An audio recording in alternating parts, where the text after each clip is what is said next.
Ok, retomando nossas aulas de teoria geral do processo, aqui analisando essa principiologia regente do novo processo civil, principalmente a partir dos artigos 1º até 15, que temos aí no novo Código de Processo Civil 2015. Então falávamos da importância de fazer uma leitura dos anteriores Códigos de Processo Civis, com a roupagem que eles tinham, liberal ou social, até chegarmos ao Código do Estado Democrático de Direito.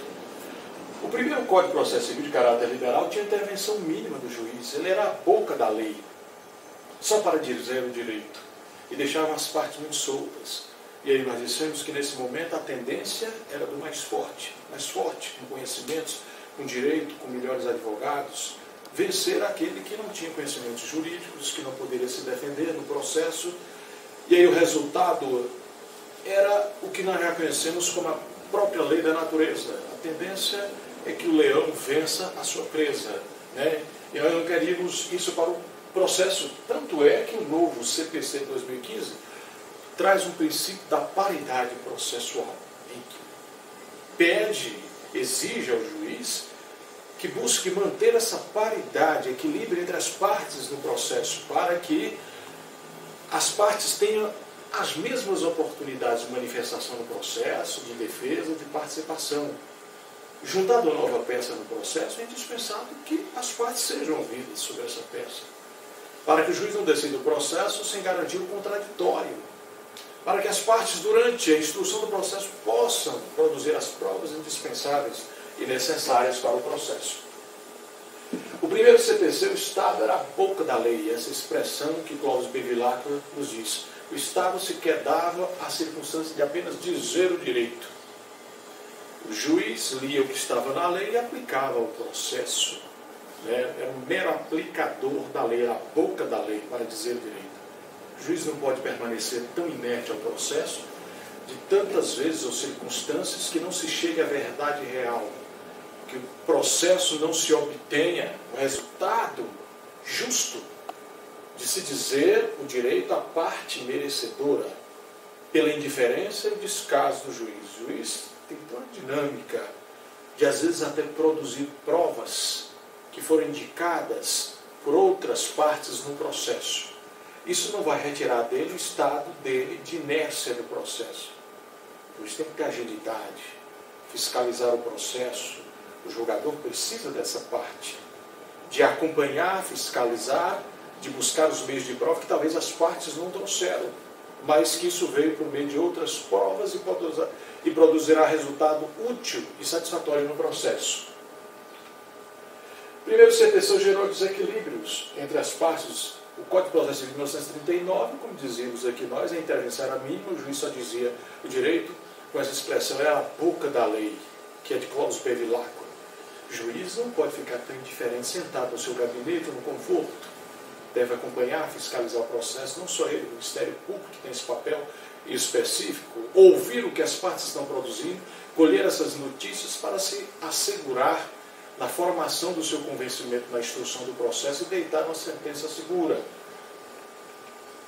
O Código de Processo Civil de 1973 já tínhamos uma intervenção máxima, naquele princípio que ainda está lá no artigo 5º da Constituição Federal, que hoje também voltou ao novo Código de Processo Civil de 2006, mas com limitações, com interpretações restritivas.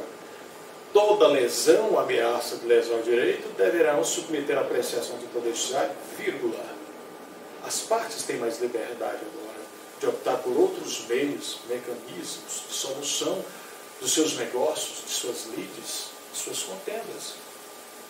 O novo Código de Processo Civil sugere às cortes arbitrais os meios de conciliação, de solução adotadas, desde que sejam justos, éticos, morais. O acordo referendado pelo Ministério Público, os acordos que foram entabulados em escritórios de advogados para dar posse serem homologados judicialmente. Então não ficamos presos a submeter toda e qualquer ameaça de lesão ao direito ao Poder Judiciário. Claro que nós vamos observar que nesse contexto, envolvendo a ação penal, alguns crimes hediondos, como nós já sabemos, homicídio qualificado, esses obrigatoriamente deverão ser submetidos à apreciação do Poder Judiciário. As ações penais públicas incondicionadas, em que o Ministério Público é ator segundo o autor, segundo o artigo 129 da Constituição Federal. Então, essas ações não há discricionariedade da parte para buscar outros meios de consenso ou de solução dos seus interesses. Havia esse monopólio, sim, em 1973, no anterior Código, em que o juiz, de forma até discricionariedade, decidia de forma discricionária, com muita discricionariedade, decidia, fazia decisões. Agora não, nós temos um princípio no Código de Processo de 2015 que diz que todas as decisões se darão de forma pública e fundamentadas por juízes ou tribunais. É claro, com as exceções necessárias. Segredos de justiça, ações que tramitam sob o palio de segredo de justiça e outras tantas que a lei considera exceções, não tomarão esse caráter público para não expor essas pessoas. Mas essas decisões deverão ser fundamentadas. O que limita aqui é só o caráter público. O Código de Processo de 1973, o juiz tinha um arbítrio para não fundamentar as suas decisões, é o que nós acabamos de dizer. Esse código que veio no período militar, em que concentrou muito na mão dos juízes e tribunais o poder de dizer o direito. Quem elaborou esse projeto foi o ministro Alfred Buzaid. Então, era muito concentrador e as partes eram mero coadjuvantes. No novo Código de Processo Civil, nós vamos ver que as partes é que são os atores principais, as partes é que são protagonistas do processo para escolher que meios, critérios, formas vão querer que sejam decididos os seus interesses no processo. E aqui, efetivamente, a gente começa a analisar esses primeiros 15 artigos do novo Código de Processo Civil de 2015. Esse princípio da iniciativa e do impulso oficial fica bem demarcado, caracterizado, que a iniciativa tem que vir de quem? Das partes, dos advogados. Eles é que são os protagonistas, os personagens principais do processo, que tem que tomar pontapé. Juiz não tem que agir de ofício, como existia anteriormente em situações, por exemplo, de baixar uma portaria determinando a abertura do processo de inventário, como se ele fosse fiscal arrecadador do Estado, como se estivesse controlando os interesses do Estado para receber o imposto causa-mortes. Não, o juiz não age de ofício para abrir processo. Quem tem essa iniciativa são as partes. A parte agora é quem é o personagem principal, o ator, o protagonista do processo. O juiz, logo na sequência, uma vez exercida a iniciativa das partes, cumprirá o impulso oficial. Ele vai impulsionar o processo com razoável duração por meio dos comandos que a legislação concede a ele, de fazer um despacho, de fazer uma decisão, de fazer uma sentença. Ele vai poder dar o impulso necessário ao processo, mandar citar, intimar as partes, designar audiências, decidir, trazer uma liminar que não dá para esperar até o final do processo. Esse impulso oficial é dele, mas a iniciativa será das partes. Está aqui no artigo 2º do novo Código de Processo Civil. O processo começa por iniciativa da parte e se desenvolve por impulso oficial, salvo as exceções previstas em lei. Aqui e acolá, sim, nós vamos ter sempre exceções que possam. O direito nunca será tão rígido, tão duro, de caráter absoluto em suas regras e procedimentos.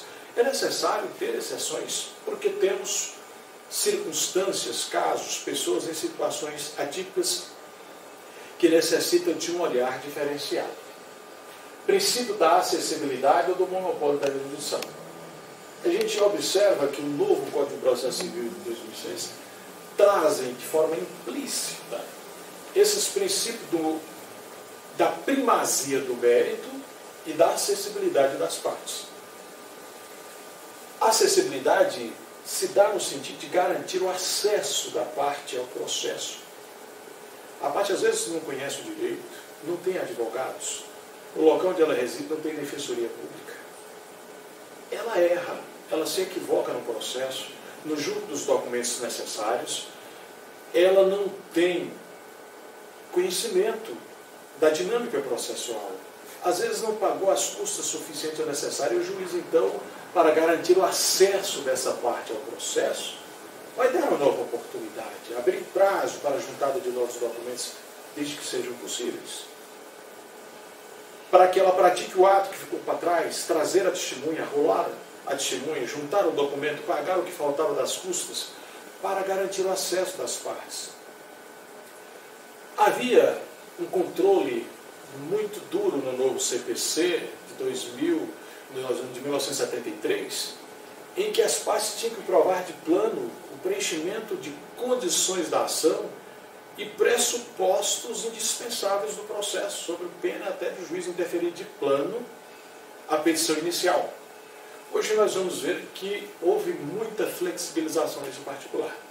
A petição deverá sempre, salvo os casos de reconhecer prescrição, decadência, que nós temos nesse universo, que o juiz já de plano reconhece como inepta a petição. Mas na maioria dos casos o juiz deve abrir a possibilidade da parte emendar, corrigir erros possíveis de correção, para garantir esse acesso da parte ao processo. E mais do que isso, garantir a primazia do mérito ao processo, que o processo possa chegar ao final e o juiz trazer a decisão de mérito ao processo. Que ele não morra no seu nascedouro, na sua parte instrutória, sem sequer ouvir uma parte que, muito embora sem bons advogados, sem conhecimento, lá durante a instrução do processo vai evidenciando o seu direito, pelos depoimentos, pela caminhada, por tudo aquilo que ela pôde trazer ao processo. Essa é a nossa dinâmica de acessibilidade e primazia do mérito. O monopólio da jurisdição, nós sabemos que isso está mitigado. O novo CPC traz isso lá do artigo 5º da Constituição, de que nenhuma lesão, ameaça de lesão a direitos serão deixadas de ser apreciadas pelo Poder Judiciário, mas isso deve ser analisado de forma restritiva. A caminhada agora é de possibilitar as partes usar outros meios e mecanismos antes de chegar ao juiz, que seria como a última ratio, ou seja, o último mecanismo ou critério para submeter a apreciação dos seus interesses. Então está aqui, não se excluirá da apreciação jurisdicional ameaça ou lesão de ameaça a direito. Isso é uma transcrição daquilo que nós conhecemos lá na nossa Constituição Federal, mas que deve ser interpretado hoje com outra dinâmica. Não com a intervenção máxima do Estado aqui, mas restritiva, limitada. As partes antes é que tomarão a iniciativa. A gente volta já já para prosseguir esse particular.